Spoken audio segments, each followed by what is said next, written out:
decided to renovate my kitchen because I just wanted a whole fresh look, and it was time for something new and exciting. We set a budget, and we stayed on budget. I always stay on budget. A good tip for staying on budget is to be realistic about what your budget is from the get-go. I actually always pad it a little bit, build in more, because you're inevitably going to fall in love with something that you want to spend a little bit more on.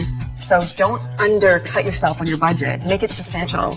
Our big splurge for this kitchen was definitely the marble, because we did it on the counter as well as the backsplash. And as well, I wanted a great quality stove because I was really tired of my pots of boiling water not boiling. The biggest area where we saved was on the inside cabinetry. We went with a big box company with standard cabinets down below and then made a custom door. So that was a great saving. I think my husband and I came up with this really nice detail on the cabinet doors, and it's this sort of raised beveled edge that goes right around the side. I like it because it's sort of a new take on a panel. The biggest obstacle we came up against with our budget was that our contractor ran off with our deposit. So that wasn't good. So we had to find a whole new contractor. I think the lesson learned was we tried someone new because we thought we might save some money. Don't do that. Stay with the person that you know, that's tried and true, that you have a good relationship with, and you probably won't run into any problems. Lighting was really significant in the kitchen. I was all about having different kinds of lighting. In this one, we have 4 different levels of lighting. We did not move any electrical or plumbing with this design, and that was one of the ways we saved some money. Just follow the same footprint, but change the whole shell. We renovated our kitchen because we were renovating the entire house, so the kitchen had to go. In regards to the budget for the kitchen, it was within reason. There was elements that I wanted to splurge on, but overall it was kept to a tight budget.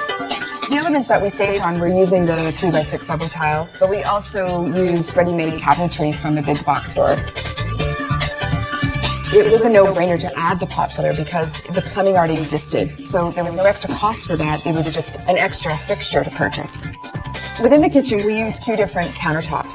Around the edge of the kitchen is all quartz. I wanted the harder working surface on the outside because of the stove, and over the island is marble. Windows are always an investment, and they just add another touch to the whole design. You do have to think about those elements because it all comes together, even window coverings and all that. And in the end, you have to think about it as a whole. Well, with our renovation, we actually moved out of the house because our whole main floor was being gutted. I often suggest to people that they do move out. It's very messy, it's very dusty, and I think for everyone's well-being, you're better off moving out if you can, but I understand if you want to stay and be a part of the process. The reason we renovated was A, the kitchen was ugly, and B, the cabinets found us. I found these cabinets at a Habitat for Humanity restore, and they were in such good condition and so inexpensive that I couldn't not buy it. We didn't have a huge budget. We definitely saved thousands of dollars on the cabinetry. A quick fix on cabinetry is always paint. Some people have great bones, great cabinetry. They don't like the color of it. Paint can completely change the look, and it's fairly inexpensive.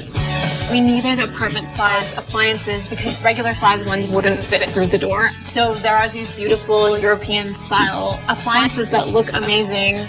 Some unforeseen costs. We ended up having a leak upstairs from our deck that trickled down to the ceiling, so we had to repair the ceiling. And then we also decided to invest in some new heat floors. It's a really great feature. It actually heats our kitchen.